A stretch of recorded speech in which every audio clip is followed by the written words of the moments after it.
I started our journey together like it was going to be traditional therapy. Like I was just going to talk Right. about like my problems and everything that happened to me and blah, blah, blah. Yeah. And I started to do that with you. And you said, would it be okay if we take a break? Your story is very important and we're going to get to it. But I want to know how you're feeling right now. Mm. And I fell apart. I was hyperventilating, crying. And you were like, I think we should start here. Welcome to How to Trust Yourself, the podcast for anyone who's done with the endless second guessing and ready to tune in to your inner guidance. I'm Anna Holtzman, and I get that feeling of trudging through life like you're wading through mud, trying to figure out which way to go. In my 20s, I spent more time asking what should I do with my life than writing about crushes or bad dates in my journal. I've tried on a lot of answers: architecture, publishing, editing reality TV for a decade, and finally landing on therapy and coaching, helping people like you connect with your purpose. But here's the thing I've learned through all those twists and turns. Trusting yourself is the key to moving forward, even when the path feels messy. So if you're ready to stop doubting yourself and start listening to your gut, you're in the right place. Let's dive in. Today's guest is someone incredibly dear to my heart, Ashley Haseotes. Ashley and I have worked together since 2020, and witnessing her transformation has been nothing short of awe-inspiring. Ashley is a mother of three, a healer, and a powerhouse businesswoman who wears many hats, including founder of a charity that supports kids with cancer and their families.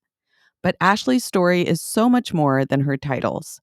When we first began working together, Ashley was confined by chronic migraines and pain, unable to travel or fully participate in her life. Over time, she not only healed her pain, but also strengthened her marriage, regained control of her charity, and went on to head marketing for her family's multi-franchise businesses. And as if that wasn't enough, she wrote a memoir called The Unspoken, detailing her journey of healing from childhood trauma and chronic pain. And you can even read about our work together in her book. Ashley's story is one of resilience, healing, and rediscovering life's purpose. Whether you're navigating pain, stress, or a big life transition, Ashley's insights are sure to inspire and empower you, and I can't wait to share this conversation with you. Ashley, hello. It is such a thrill and a joy to get to see you outside of a session. I feel like we're hanging out in a different context. Thank you so much for being here. Thank you for having me. And secretly, I've always wanted to hang out with you. Same.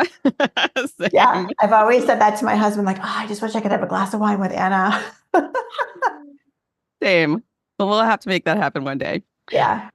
Um, so for the folks on this podcast who are listening in, I'd love to have you introduce yourself. And I'll start off by saying that you juggle many roles in life. I happen to know, from mother to healer to businesswoman.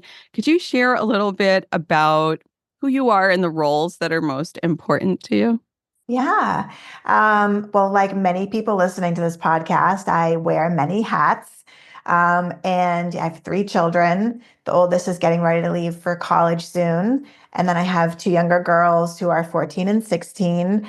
I have started and dabble in many businesses.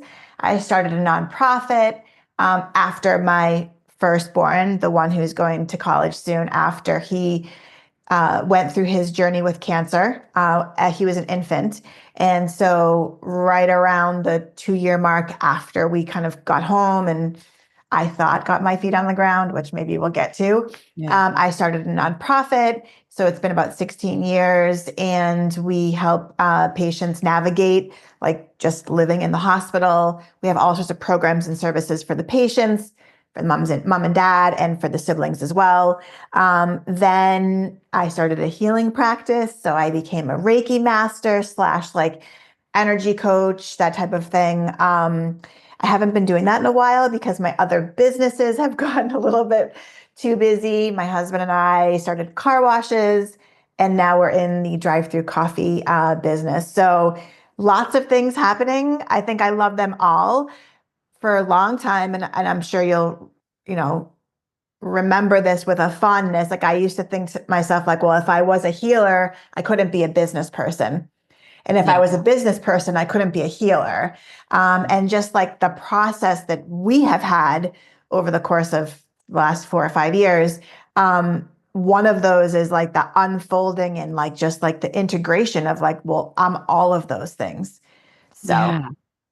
Yeah. And it's so powerful. I love getting to have a conversation like this because although we've spoken countless times, there's just something different about getting to sit here and ask you these very specific questions and hearing the way that you answered that. I was just thinking, gosh, I'm so glad that the listeners of this podcast get to meet you because most of those who find this podcast are people who, like us, have sensitive nervous systems, and when you have a sensitive nervous system, you can get easily overwhelmed by anything that feels like too much.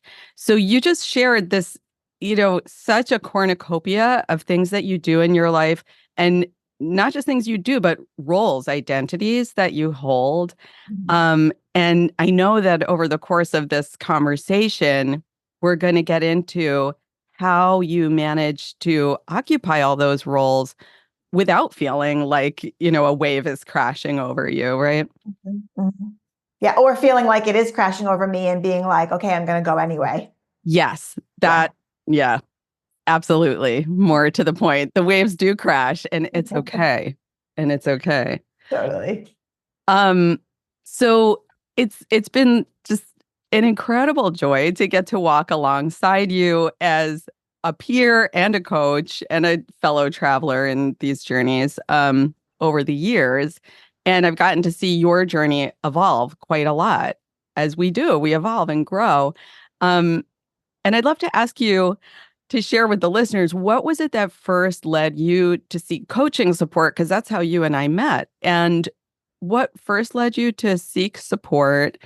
And what's your growing edge these days that you're exploring? Because it's vastly different from what it was then. Girlfriend, we could do an entire podcast on just like what brought me to you. But for all intents and purposes, I was broken, like broken to the point where I could not function anymore.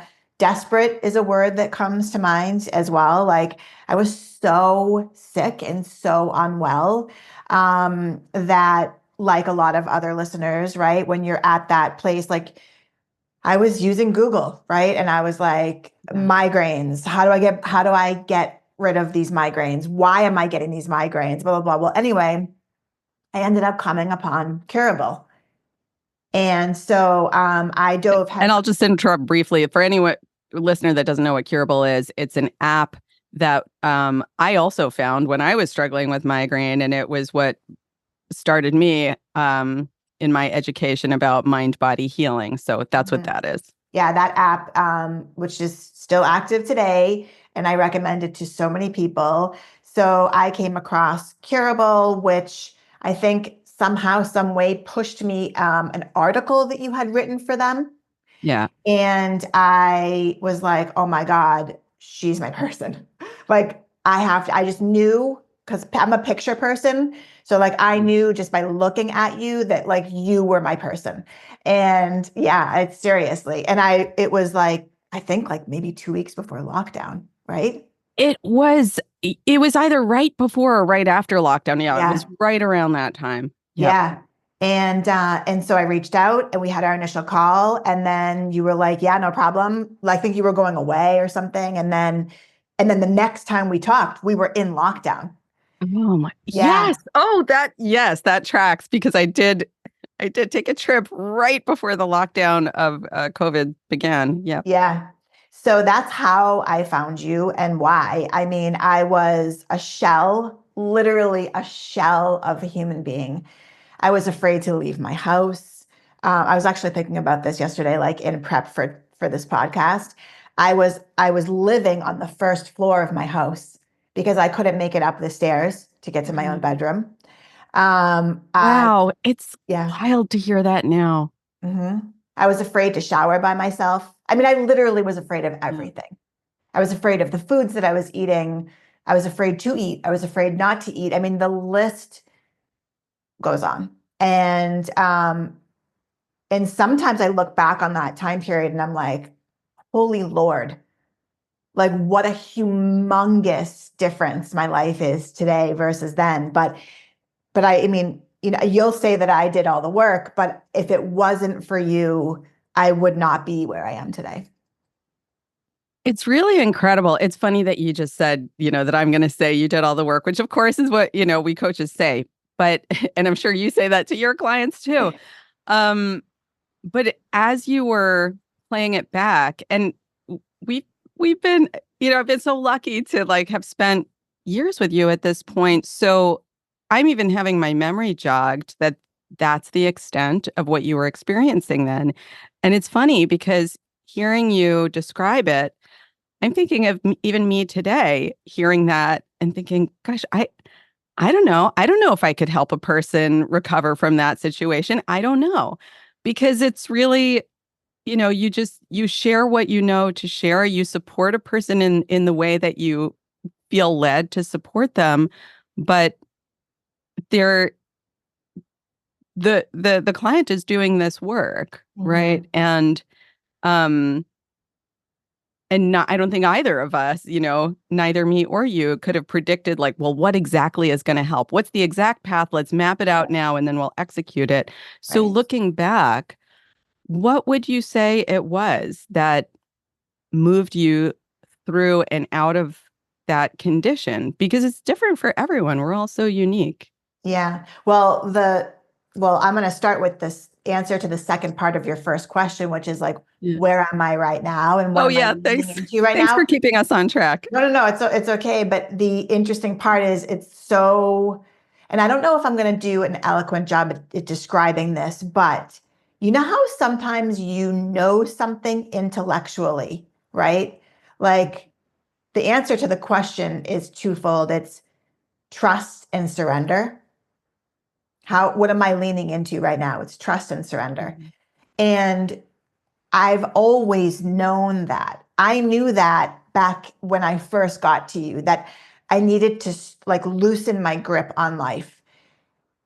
And I knew it, but I knew it in my head. I didn't know it in my body. And the more I knew it in my head and the more I knew I needed to know it in my body, the tighter I constricted around it, which made it even less so. And Yes. so the element of time, which I bring up all the time with you, the Yeah. element of time and the unfolding of the process of healing and getting to know yourself allows that surrender to be so. And so for me, like if I did like a side by side of what I was like then and who I am today, and again, I already described like the fear-based living, Yeah. but it was this constriction of like, I have to get better. I have to get better. I have to get better. What's going to happen if I don't get better? Oh my God, oh my God, oh my God, oh my God, oh my God, right? Every day. Yeah. And it was almost like when I first met you, I was like, I was running. I didn't know, but I was running so far, right? I was fast in life. And so when I get to you, I'm like, okay, great. Here's all these things I need to do. I have to get them done quickly and blah, blah, blah. And you were like, okay, would it be okay if we just take a break? Which you say to me all the time, even today. And I was like, I mean, yeah, sure. What does that mean? And you were like, I think you're, and I don't know if you remember this, but you said, because I started our journey together like it was going to be traditional therapy. Like I was just going to talk Right. about like my problems and everything that happened to me and blah, blah, blah. Yeah. And I started to do that with you. And you said, would it be okay if we take a break? Your story is very important and we're going to get to it. But I want to know how you're feeling right now. Mm. And I fell apart. I was hyperventilating, crying. And you were like, I think we should start here. And that's when I was like, and you said, okay, tell me what's coming up for you right now. And I was like, I'm so sick. I'm never going to get better. I have to get better. How long is it going to last? All those questions that us chronic pain and chronic anxiety people ask ourselves. And you said to me, well, what would happen if you don't get better? And I was like, what, like, and I listed all these things. I'm going to be a terrible mother. I'm going to be a terrible wife. I'm going to get divorced. My kids are going to grow up without like having a real mom around. And literally we started right there. Hmm. And it was a mini act of surrender because I wasn't trying to control the future. I wasn't trying to relive in the past. I was literally in the moment of this, which ultimately we came to, which is like this perfectionism and control of my environment and not really loving and accepting myself for the woman and the mother that I was in that moment. You have me in tears. You have me in tears. And this is, I think this is such a great example of how, like, you mentioned that like traditional therapy model, and this is not to not to rag on prior versions of, the work is always evolving and each person in each generation evolves this work. But I think we're coming from, and I think little by little coming out of a context where there's this idea that the therapist or the doctor is the authority and they're going to tell you what to do or like force you to do it or whatever it is, and they know better. And the thing is, like, we're all just human beings and we all have these same nervous systems inside of us and feelings and responses to things. And if we slow down enough to think like, well, what would I really want or need someone to say to me when I'm in that kind of a feeling state?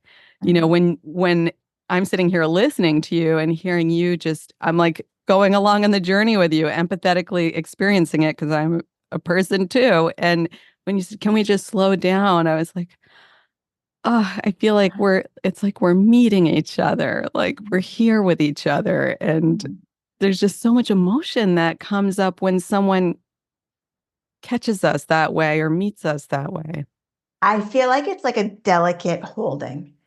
And, again, and I hope that it didn't come across that I was like poo-pooing traditional therapy. I mean, Oh, a lot well, of it's what we fine if you do, do too. yeah. And a Not lot of sure. what we do, your techniques are both traditional and mind body. And I think that's the beautiful marriage. But for me, I spent basically my whole life. I started therapy when I was 10, I'm 50 years old. So, I felt like the contrast was my old therapist would talk at me, and God forbid they were to share any part of their life. You know what I mean? And Yeah. when I would show up with you, it was a shared human experience. And that meant a lot to me because it was like I could trust you, right? It's Mm. hard to trust somebody that hasn't walked in your shoes. And then, a good therapist may have great empathy and the ability to hold space, and that's great. But in a chronic pain situation or in a real deep trauma situation, for me at least, I needed to know that like your words were coming from your own experience with something I am also experiencing. It doesn't have to be exact, right? Yeah. And so for me, it allowed me the grace to be able to trust and the grace to be able to surrender into those little individual moments where I was like finding myself clenching against whatever. It's so touching to hear that. And I got to say, I learned this probably from a lot of people, but the person who stands out in my mind is Nicole Sachs, who Mhm. I never worked with personally. But when I was in my own migraine recovery, I was listening to her podcast, like binging it. And she, is so big on sharing her own pain recovery experience. And I was like, oh, this is what I needed. Yeah. Yeah. And she's a licensed clinical social worker. Yes. So, it's like, I don't know. And that's how I was with my clients when I was meeting with my Reiki patients, clients, whatever you want to call them. Um, I think that's how people trusted me, you know, Yeah. but so anyways, it's really different. But in terms of what I'm leaning into now, I mean, really, it's like, I mean, I just went on a trip across the world that, like, if you and I had talked about that 5 years ago, I mean, no, it would have been a hard no. Yeah. I couldn't even drive an hour and a half down the road to the beach. So, I mean, the leaps and bounds, that I have, and this would be one of those times where you would like shake your hands like in Totally. celebration. Yes. Yeah. Woo. And it's true. It's true. And it seems so silly too to me. Like I'm 50 years old and I'm celebrating that I was able to fly 12 hours and go to Dubai and to do these crazy things. But like, hey, there's an inner child in all of us that needs to be cheered on. So Totally. And I feel like to me, the metaphor of inner child and nervous system are very much interchangeable. yeah, Like I often say the nervous system is like a little puppy. If you want to figure out how to treat your nervous system, think of how do you treat a child? How do you treat a puppy? And it's like, and yeah, even as adults, we have that same nervous system inside of us and it responds to um it being ignored and showed the cold shoulder to being criticized. It responds to that just the way a puppy or a child would. And it also responds to like cheering and approval and like, our tone of voice, all of that. totally. So if we want to feel good, we have to pay attention to that. Yeah, literally. Hmm. I also wanted to highlight just something you were talking about earlier that I personally so related to about trust and surrender, that you knew you needed that. And also trying to make that happen was actually making it worse because what we resist persists, or what we try to force, you know, our nervous system digs into the opposite. And I so relate to that. I remember hearing during a time before I was ready for it, like, oh, let's do this surrender meditation. I was like, Yeah, F that shit. That's not what I need right now. Because it takes time. And I was just picturing in my mind as you were describing that, like pardon me, a rosebud that needs time to bloom. You cannot force a rosebud to bloom, but if you give it the right environment, it'll bloom in its yeah. own time. Well, healing happens, the big joke is when the stars, moon, and sun align, but like it's kind of true. You can't do it all at once. And I Yeah. think for people like me, type A people, OCD people, like list makers, we're like, look, I got fucking shit to do. Yeah. So let's just add this healing thing to the list and like let's check it off and move Yep. on. 'Cause I've got to go. And it just doesn't work like that, right? I always describe it as like our healing is like you used flour, I used onion, right? Yeah. There's layers and layers, and if you broke it all up, and it would just disintegrate. So you need to have it happen a little bit, and then you have to integrate. So like sometimes I think to myself, like, wow, I can't believe how long I've been working with Anna. Like, am I better yet? Like, when is it going to be over? But like, I don't think it does end. And it's not like I'm in crisis anymore, but like, you know, you have to break open the shell, allow to see, do the healing work, and then let it sit and marinate in your life, right? However, whatever Yeah. that time is, it is what it is. And then you're like, okay, you're feeling strong. That foundation is good now. Now something will happen, or you're ready, or you're feeling called. Crack open the next layer, let that ooze out, look at it all, and then go, oh, okay, yeah, yeah, yeah. And then you got to let that marinate. And then continues and continues and continues. And I don't know, does it stop? Maybe when we're enlightened. I don't know.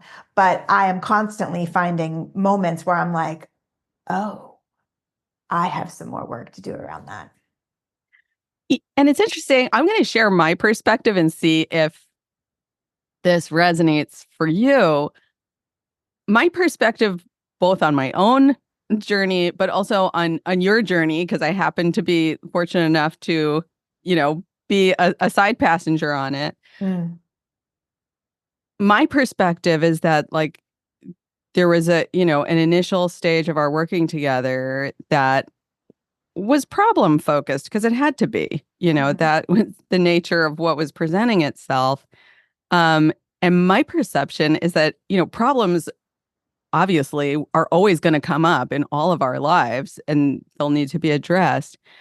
And I see the work we do together these days as more like expansion focused. mhm. 100%. Well, you just said a word that literally I felt like you stretched it out, and maybe it was just to remind me the word and. Ooh, yeah. Yeah. So for so long, I mean, I think the first 3 years we were working together, I had such a difficult time like holding on to two polarizing emotions, right? Yeah. Like if I loved you, I couldn't be mad at you. And if I'm mad at you, I can't love you. Or if you're mad at me, you can't also love me. Or like there was this whole black and white thinking thing. And it was probably about 8, 9 months ago that I noticed I started to naturally say the word and. I would say things like, Yeah. I love you and I am so mad at you. It didn't use but, I didn't use or, it was an and. And I literally said it's going to be my next tattoo Yes. because and was like, a gift from God for me. I knew it, right? I knew it intellectually. I knew you could do both things. People have multiple facets to them. Someone can love you and hurt your feelings by accident. It doesn't mean that they don't love you, all those things. Yeah. But it wasn't until and came into my nervous system that it became a natural relief. It was a relief for me, Yeah. right? On so many levels with my husband, with my kids, at work. Like I could be smart and make a mistake. Yep. Like So it just went on. I'm listening to you, and because of doing this work, both on my own nervous system and just being involved in this work with clients, Mhm. I'm just so accustomed to tuning into how my sensations are responding to what I'm hearing, experiencing, and so each time I heard you say "and," I just got these like shivers and chills running down my body, like Yeah. whoosh. Yeah, that feeling of relief that you're describing. It's literally like a burden like taken off of me. Yeah, And I don't know, I think, I don't even know how to best describe that, but because when you're stuck in black and white thinking, it's like, it's very alarming to your nervous system. totally. And it forces you to feel like you have to choose. I mean, because my trauma was so deep that like when my husband and I would have an argument, in my head, I would move out, get a job, like a paying job, get my own place. Like it was like this crazy response. And over time, it was like, what you just said really hurt my feelings. And I am going to take a break and I'm going to sit in the other room or I'm going to do whatever. And that doesn't mean that I don't have a black and white moment every now and then. But Yeah, generally speaking, it's like, you know, hey man, this happened and this is happening. yeah, But what a sense of relief, what a break from my nervous system, right? I can stand up in power and in love and say, hey, this hurt me versus going into my bedroom, pulling the cup, the blankets over, yeah, shaking in trauma, and then yeah. spending 24 to 48 hours moving out, getting a job, doing all these things like, ugh, only to then have a talk and have it be okay. And so it's literally like it's a break.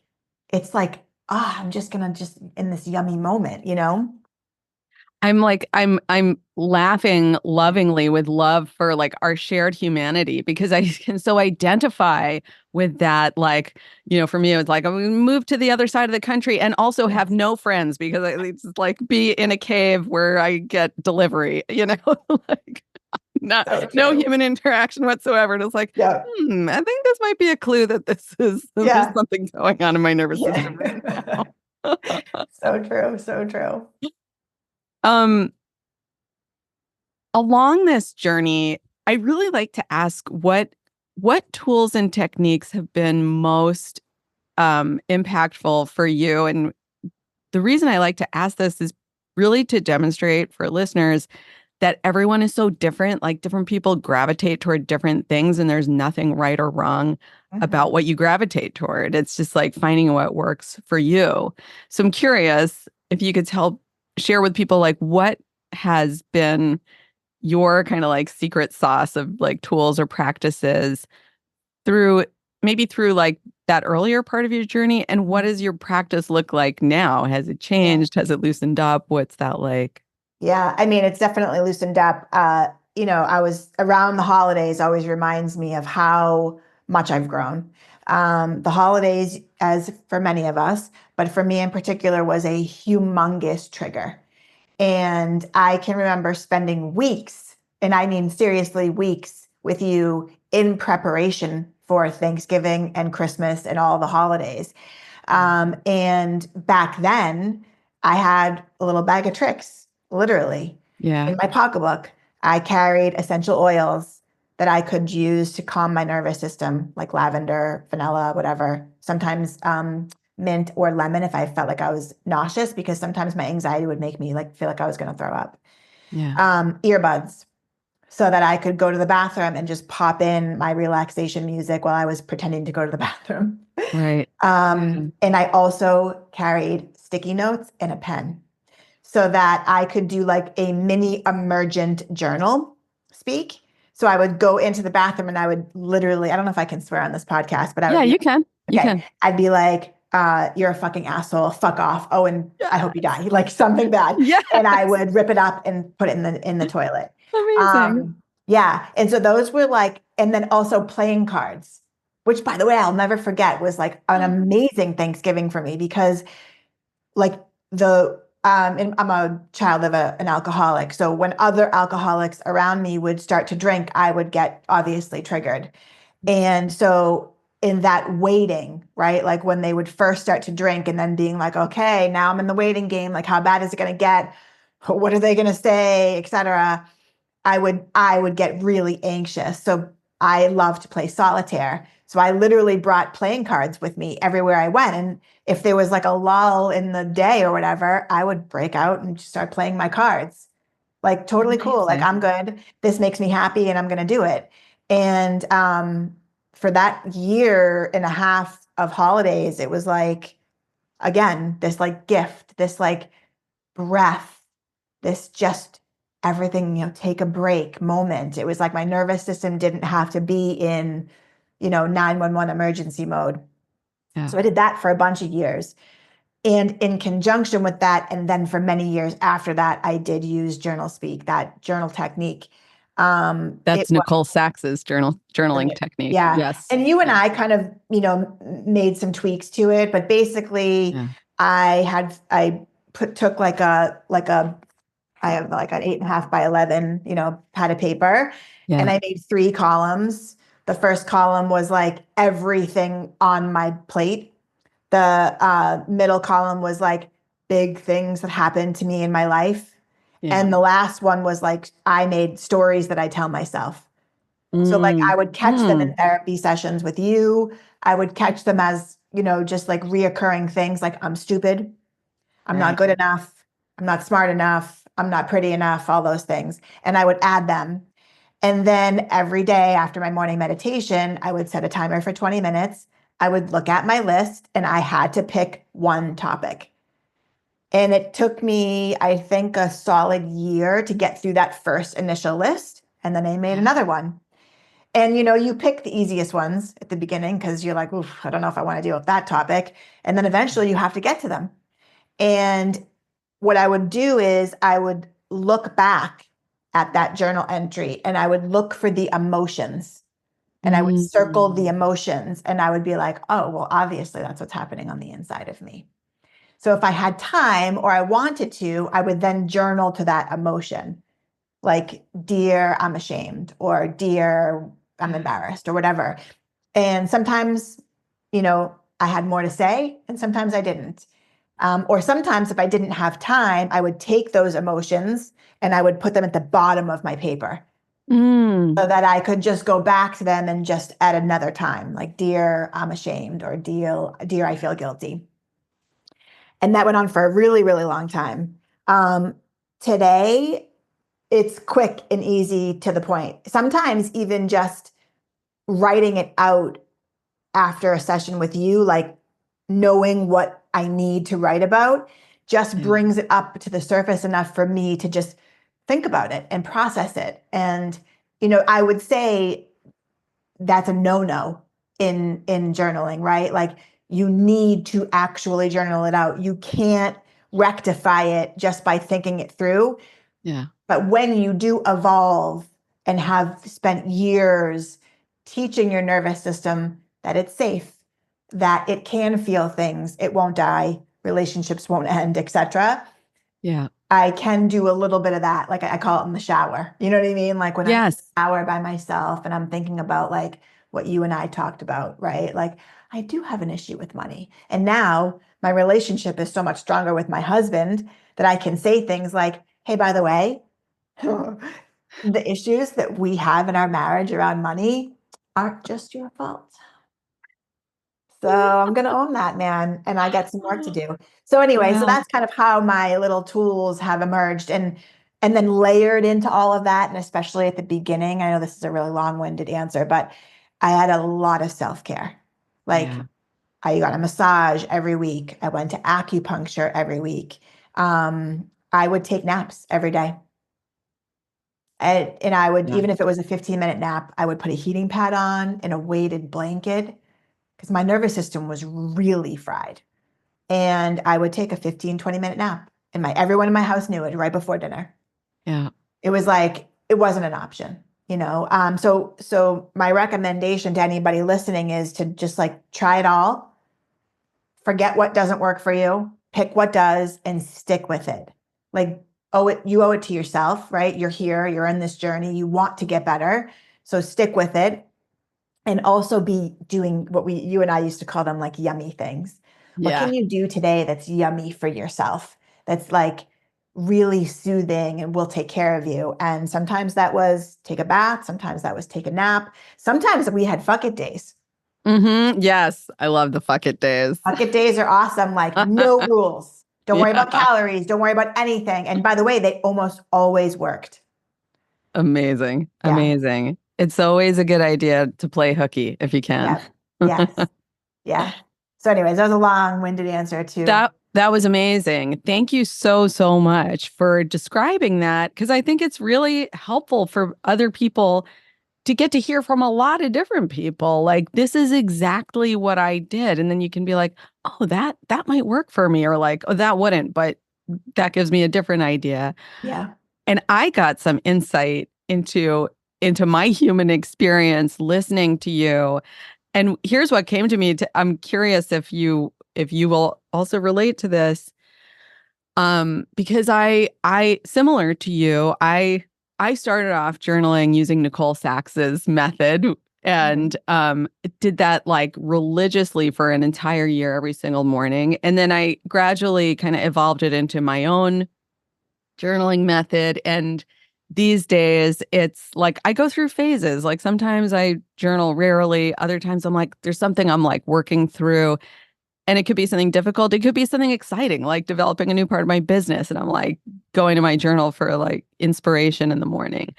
Um, what I've found that I feel like is similar to what you shared is that my journaling has become much more of a shorthand. Like, as I've really developed a much um, better communication with myself, like that I've worked on the relationship with myself, so the communication can be a lot more shorthand. And it's kind of like gone in tandem with how my relationship with my husband has evolved from, like, fights that would like just be so drawn out and last, and they'd come back over and over again, to like, oh, here's this stupid thing we fight about again. Let's Yeah. move on kind of thing. Yeah. Isn't that funny? Yeah. Well, they say that we marry our partners so that we can finish our unresolved work. Yeah. And it seems to be so true. Yeah. Yeah. I see that a lot. And our kids are sent to us for the same reason, I think, too. Yeah. Mhm. I feel like this leads into my next question, which is many, many people, not just you and I, but this seems to be a really widespread phenomenon. Many people who um, go through a recovery experience from mind body symptoms find that that recovery journey leads to so much more than just a reduction in symptoms. It opens doors to authentic self-expression, purpose, creativity, passion, all this different stuff. I know that this is true for you. I'd love to hear in your words your description of how that is playing out. Mhm. Well, I think that one of the main reasons why I was so unwell was because there was a huge part of myself that I was ignoring, or was afraid to acknowledge existed too, Yeah. right? The weak one, the mean one, the angry one. Like I think it took me like a long time to admit that I was angry, because for me, being spiritual and being on this journey was like not synonymous with being angry. Yeah. So I was really confused about that. And just to clear it up, like being on the spiritual journey is all about every part of you, right? All the Yeah. good, all the bad, the dark side of the soul, all that stuff. So, Yeah. but I was so stuck in that perfectionism, and I'm only accepted if I'm and liked if I'm perfect, really. And so for me, this unfolding of the onion layer by layer really has been about like, well, I'm all of these things, right? I am kind and loving and gentle, but I'm also badass and, unforgiving in a way that like not like I won't forgive you, but that like I'm just gonna barrel ass through this amazing project because I have a goal in mind. And so and I'm competitive, but I'm also so loving. And and like it was that black and white thinking that held me back from feeling connected to my soul because there was so much of me that I was ignoring. So yeah, I mean, I feel like I am my most authentic self. And how I know it, which is, you're going to laugh because we were just talking about this, but how I know it is because I'm saying it and I'm standing in my power with my husband. Because that's it. It's not about the world outside. It's not about that. It's about like your most intimate relationship. How do you show up there? And it's something that so many of us are so petrified to do, is to stand in our power with our partner. Mhm. And because so many of us are so petrified of this, I would love for listeners to hear, how has that shift in you and your behavior and your, you know, standing your ground, what impact has that had on your relationship? Yeah. Well, when I was really sick, and I talk about this in my book, which I think we're going to get to, but Yeah. my husband did not know what to do with me when I was sick. Like Yeah. for all intents and purposes, he abandoned me when I was unwell. Um, and he didn't do that with malintent. He did that because he didn't know what to do with me. He had no tools. But when I was first healing, it was a but, right? And so anyway, how everything has changed is because I knew as we were like into our work together that it was detrimental for me in my how I felt, physically how I felt, to push down my emotions. So I didn't have a choice but to show up as my authentic self. And for that first year, I cried a lot. I mean, it was like kind of embarrassing. every conversation we had, I was crying, even to the point where he was like, Ashley, you're always crying. And that was a trigger for me. Like, you Yeah, don't of love me course. as I am. Like, how could you even say that to me? And I Yeah. had to work through that. I had to say, it really cuts me that you said that. Like, I'm fucking dying here, man. Like, and I I didn't give up on myself, but my husband's superpower is that he wouldn't give up on our marriage. Mm, So while I was so like, I don't know if despondent is the right word, but like I was so focused on myself that I think if I had to have chosen, I would have chosen myself over the marriage yeah. because I was so sick. And I knew that not feeling my feelings was making me more sick. But because I didn't give up on myself and I had tools and resources and stuff to lean back on, rather than giving up, I came to him in authentic desperation. Like, I Yeah. know you don't get me. And I know this is really hard for you, but this is how I'm feeling right now. And this is what I'm working through right now. And and then we got a couples therapist, and that was great for a while. And that gave us kind of like the language to put to everything. Um, Yeah. and then I started to cry less and less as I described my emotions and described my feelings. And then because I didn't give up on myself, whenever there would be this big blowout, which inevitably happened, I would Yeah. take care of myself first, right? Yeah. Have a session with you, go to acupuncture, meditate, take a nap before I responded. Think about things. What does what do I need in this moment? And what am I thinking and feeling? And then I would bring it to the marriage. And that is continuously unfolding, right? Yeah. But this unapologetic attitude that I have now for who I am and how I live is, I think, how my marriage has gotten so much stronger. And you'll even say things to me in session like, "Can we just pause for a second?" Because what the way that I explain to you, like how Ari and I communicate, it's like the polar opposite of what we were doing when we Ah, first met. So it's I such a think, win. yeah, it's a huge win. So I think that the Yeah. work itself, obviously, it has to start with us. Yeah. And then because I was unwilling to abandon myself and, I became I became the focus of attention. Whereas Yes. I think a lot of people listening really might identify with that. Like, well, I was so used to taking care of everybody else, Yeah. my husband included. When he was okay, I was okay. Yeah. And then it got to the point where I was like, okay, all the work and effort I have done on for him hasn't changed him at all. Yeah. Really, right? Yeah. I Right. was just doing the dance, trying to make sure that, like, Right. whatever, as long as he's okay, I'll be okay. And then I realized, like, well, he cannot be okay, and I can still be okay. His crisis doesn't Yeah. have to be my emergency. Yes. Yes.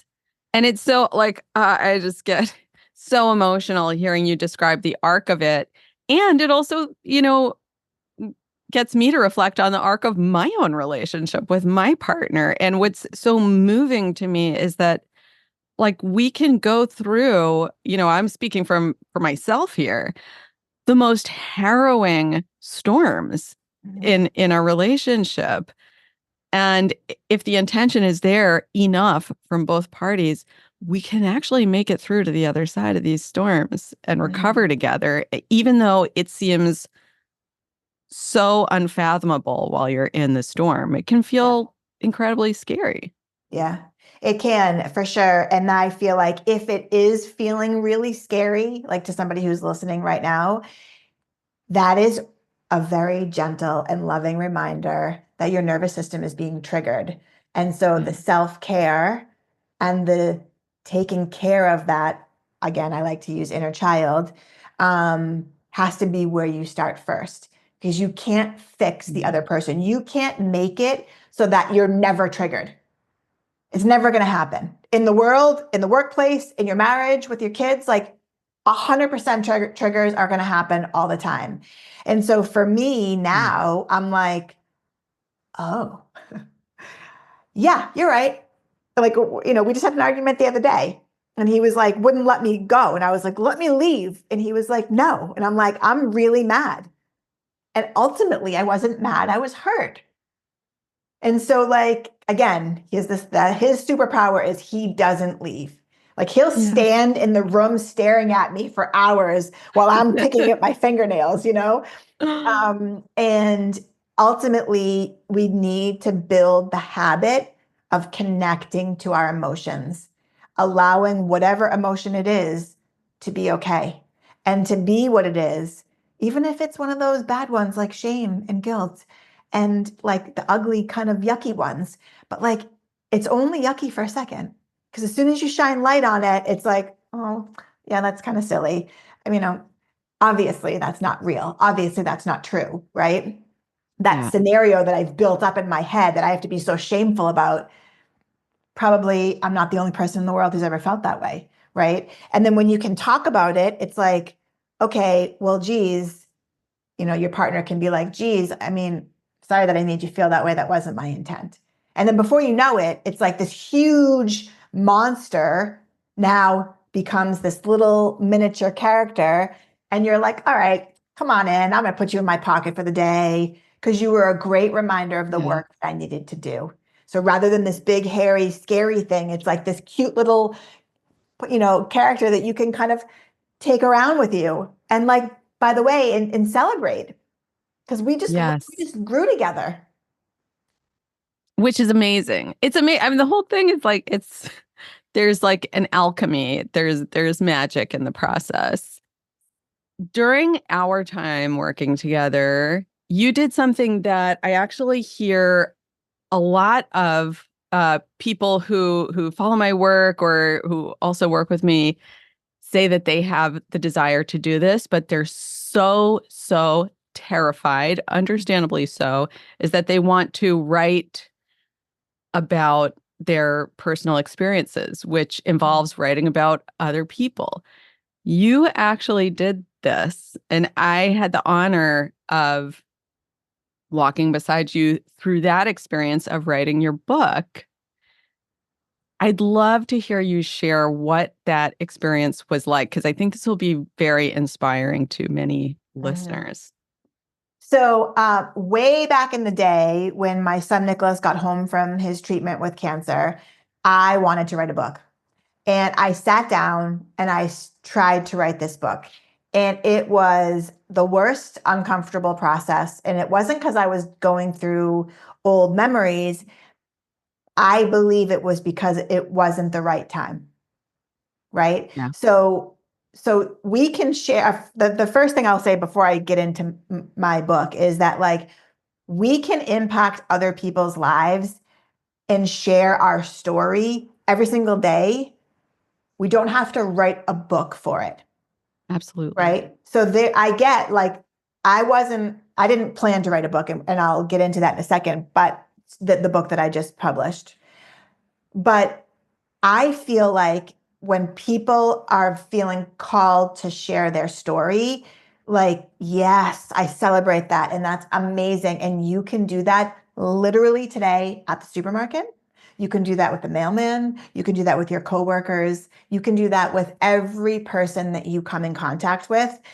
Um, it's that shared human experience, right? So rather than not sharing your story for fear of whatever, taking up too much space is probably why people don't. You can share little tidbits, and those are very meaningful and life changing for those that you do it with. It also gives people to then share their story, right? Yeah. So anyway, my gift, and I like to say this, my gift from lockdown was my book. I don't think I could have ever written a book if we weren't forced to literally do nothing for, every day, all day. Yeah. But again, it was born out of that moment, that first time I met you, like I was trying to catalog my life for you. And again, differently than the way other therapies had gone for me in the past. So I hung up my first session with you and I was like, well, I was in lockdown, but it was really like a soul thing. Like I was just like the universe was working through me. But I Yeah. opened up my computer and I started to catalog my life. So from my earliest memory, and I just kept writing and writing and writing and writing and writing and writing. And my husband and I, he was obviously working from home as well. We used to send each other text messages because we have a bar in our basement. So we would be like, meet at the bar at 5:10 or whatever. And so he sends me this text message at the bar. And I was like, great. So I hit save. And when I hit save, I looked down and it was like, I forget how many words, like 87,000 words or something like that. And I Googled, what is the average novel in Yeah. words? And I was like, oh, I think I wrote a book. Whatever. Hit save, went downstairs, finishing my bottle of wine. And I said to my husband, by the way, I think I wrote a book. And he was like, what? And I was like, I don't know. I just started writing and I haven't stopped writing. Every day I would write for 7, 8 hours a day. Right. So it's a very long, arduous process. But Yeah. so then I had this like raw manuscript, like crazy, like info dump, right? Emotion dump. Yeah. And then I knew people in that genre, in that world, and I reached out to them. I sent them my manuscript and I interviewed 3 editors. The first 2 editors were like, oh my God, this is going to be the best thing ever. It's going to be, a lifetime television for women book, blah, blah, blah. They're going to make a movie out of it. And I was like, no. The third one I interviewed, she was like, yeah, you wrote a book for sure, 100%. It's good. But we're going to deconstruct the whole thing and I'm going to make you rewrite it chapter by chapter. And I was like, and you're my lady, because I was afraid of her. I was Yeah. like, she like really got to me. So then I worked with her for the next year and put the pieces together, gave the chapters names, etc. And so obviously I changed the names, sometimes even the sexes of my people, so that they wouldn't be figured out. The really core people, I gave them their chapters. And I said, hey, this is your Mm. chapter. Are you okay with it? And if they didn't approve it, I was going to take it out. Yeah. But I was blessed. Everybody said yes, including my husband. I let him read the whole thing. And that was I think, a poignant moment for him. We were again in lockdown and he finished it. He closed his laptop and turned to me and said, wow, I'm a piece of shit. And I was like, no, you're not. And he was like, yeah, I really let you down. And I was like, it's all right. So we worked through it. It was actually a really Mm. beautiful moment for us. But the process of writing, I don't think I could have done that if I wasn't working with you. And by the way, can you say the full name of the book, The Mhm. Unspoken? Yep. So it's The Unspoken, written by me, Ashley Haseotes. You can get it on Amazon. We subtitled it A Soul's Reflection on Healing from a Chronic Pain and Trauma.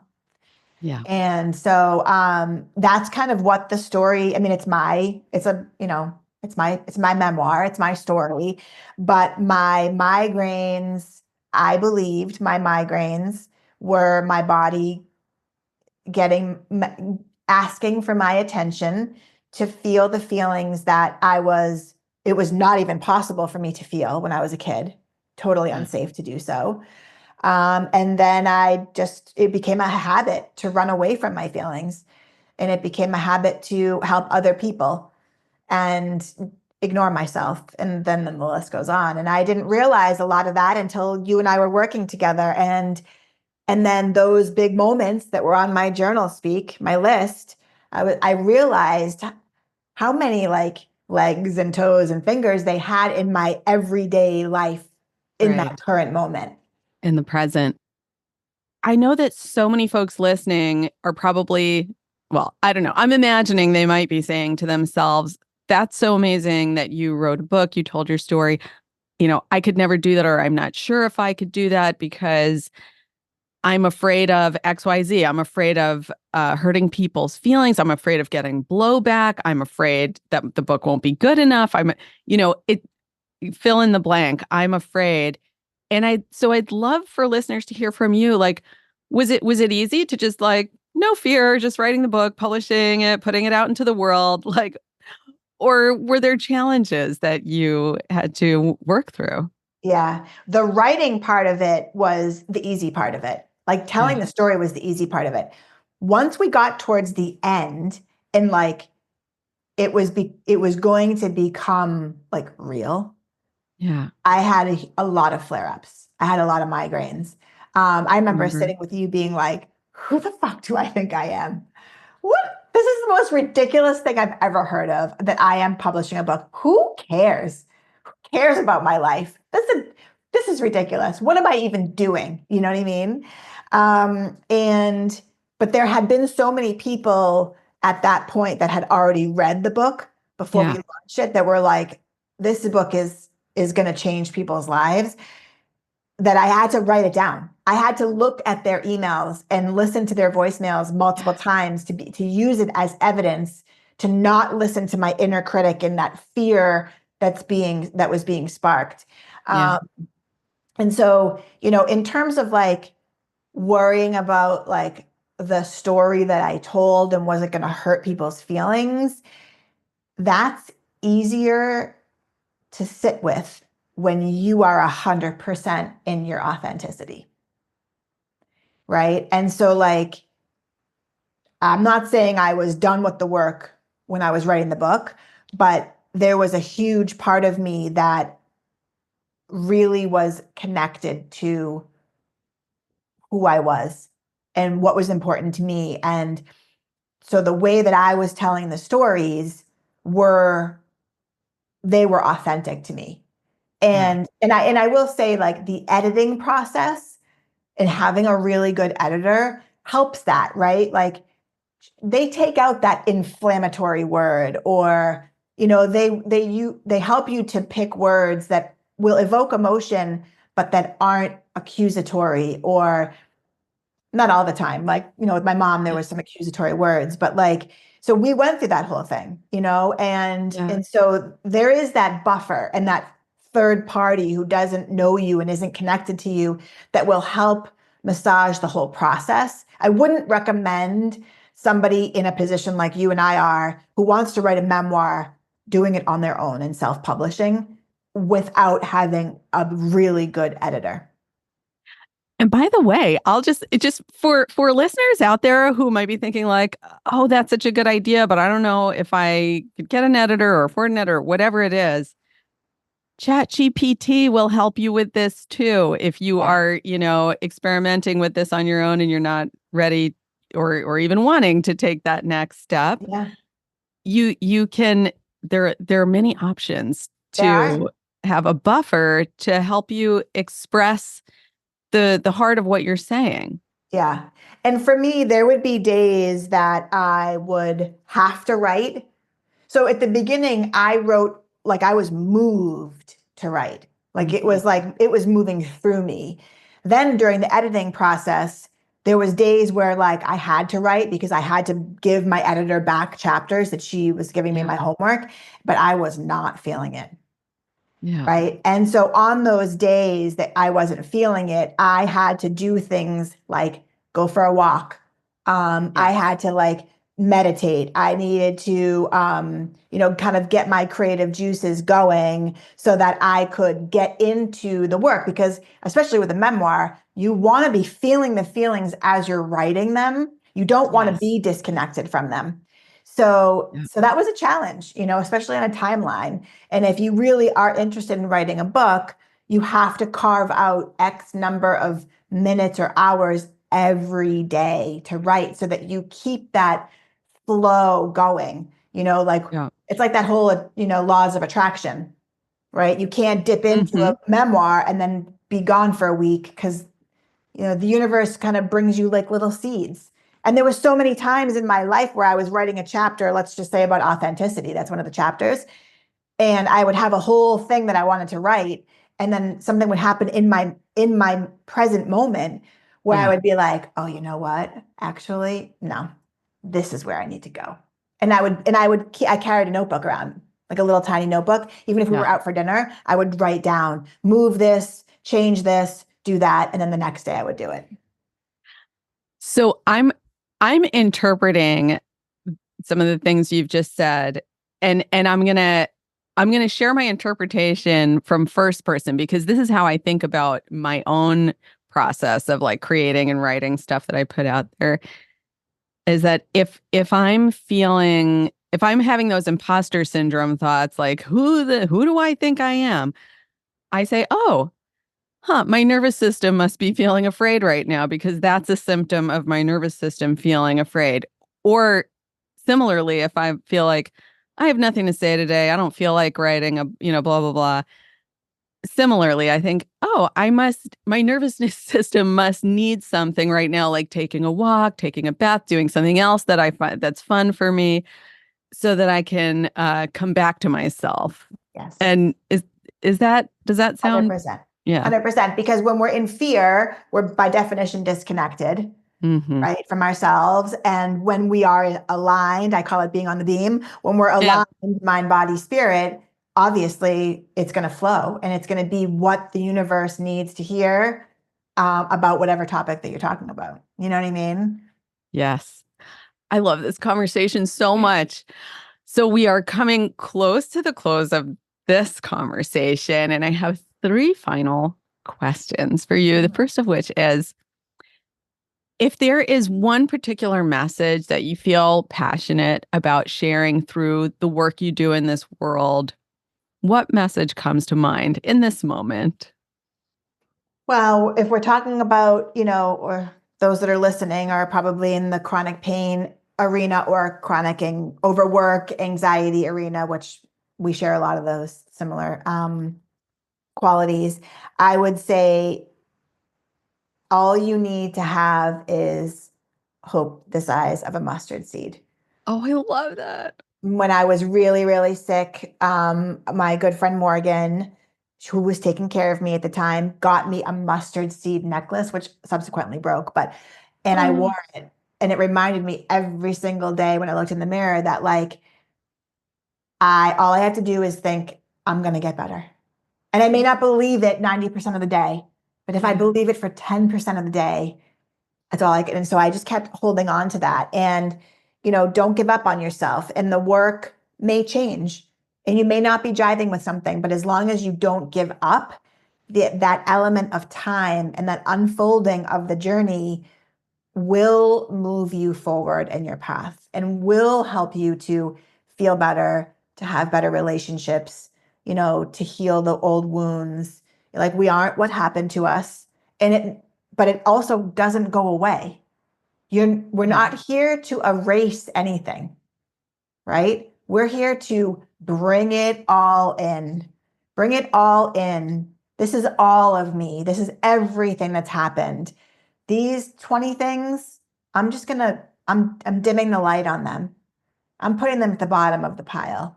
These 25 things are like flourish, love, all that. Like I'm bringing this to the forefront. And we get to pick and choose what I just described when we're not abandoning ourselves and when we're taking care of ourselves.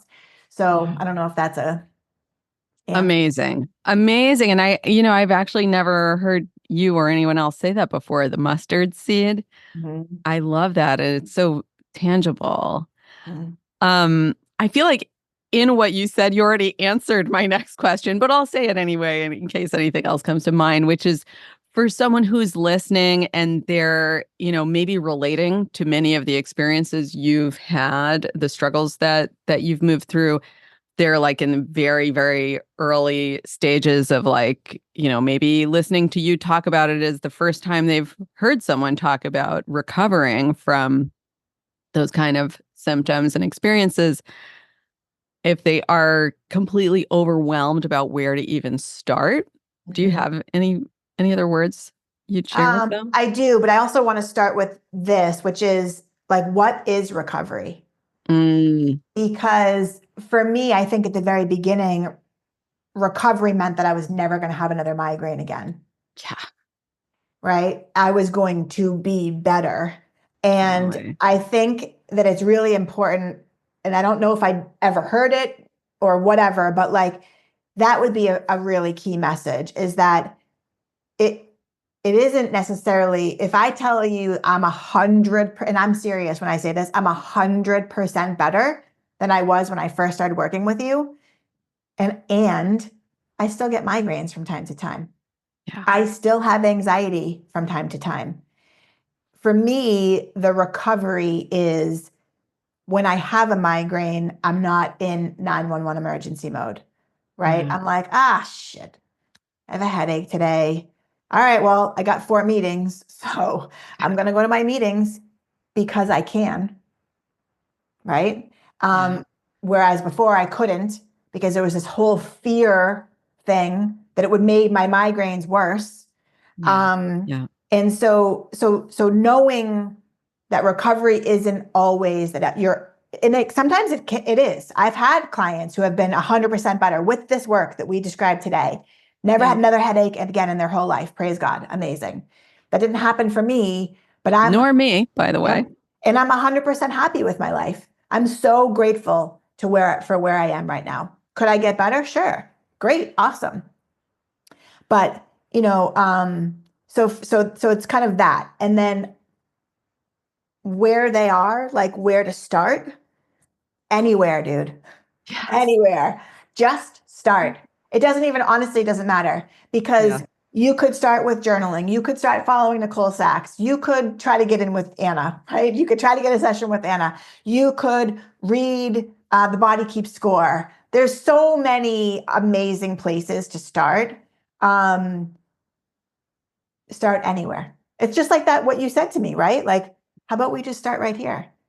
So ask yourself in this very moment, close your eyes and ask yourself, like, how are you feeling right now?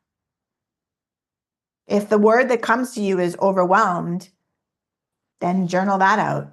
Dear overwhelmed. Dear, I'm overwhelmed.